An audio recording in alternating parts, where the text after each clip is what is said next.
Stones రాకుండా ఉండాలంటే ఏం చేయాలి? గాల్ బ్లాడర్ లో స్టోన్స్ వస్తే వాటిని తగ్గించుకోవడానికి మనం నేచర్ ను సపోర్ట్ తీసుకొని చేయడానికి ఉన్నటువంటి అవకాశాలు ఏంటి అనే అంశాలని మీ దృష్టికి తీసుకురావాలనుకున్నాం.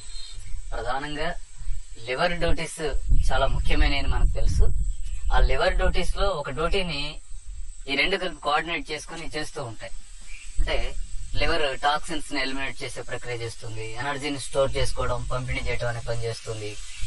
అట్లాగే జీర్ణ క్రియలో లివర్ పాత్ర వహిస్తుంది. ఇలా చాలా డ్యూటీస్ ఉన్నాయి కదా. ఒక డ్యూటీ ఏంటి? లివర్ది పెద్ద లిస్టే డ్యూటీస్ వేయచ్చు.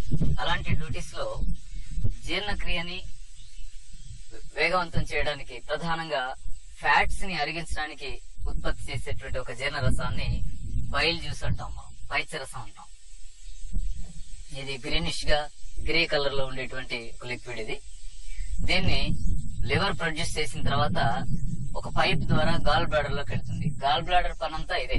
అంటే సుమారు 10 సెంటీమీటర్ల బారు, 3 నుంచి 5 సెంటీమీటర్ల వెడల్పు ఉండేటువంటి ఒక చిన్న సంచిది. ఈ సంచిలోకి లివర్ నుంచి వచ్చినటువంటి బైల్ జ్యూస్ అంతా నిండుతుంది.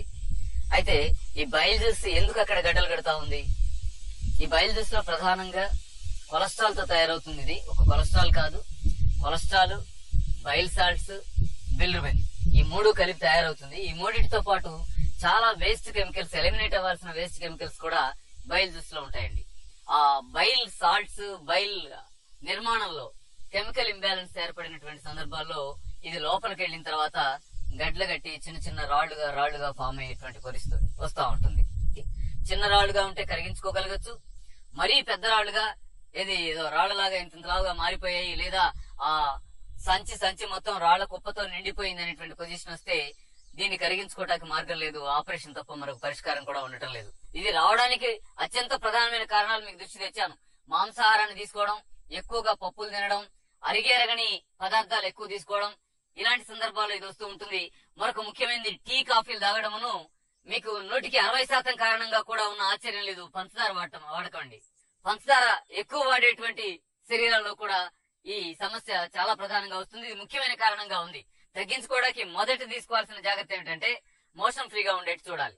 అలాగే మరొకటి ఏమిటంటే కొవ్వు ఉండేటువంటి ఆహారాలని ముందు తగ్గించేయండి.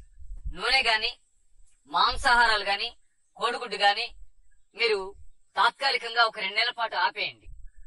అట్లాగే మరొకటి, మేము ప్రాసెస్డ్ ఫుడ్ అన్న పంచదార లాంటివి, ఆ టీలు పంచదారలు ఒక 2 నెలల పాటు కంప్లీట్ ఆపేయండి. 2 నెలలు కాదు, వీటిని జీవితాంతం తీసుకోవడం ఉత్తమంగా ఉంటుంది.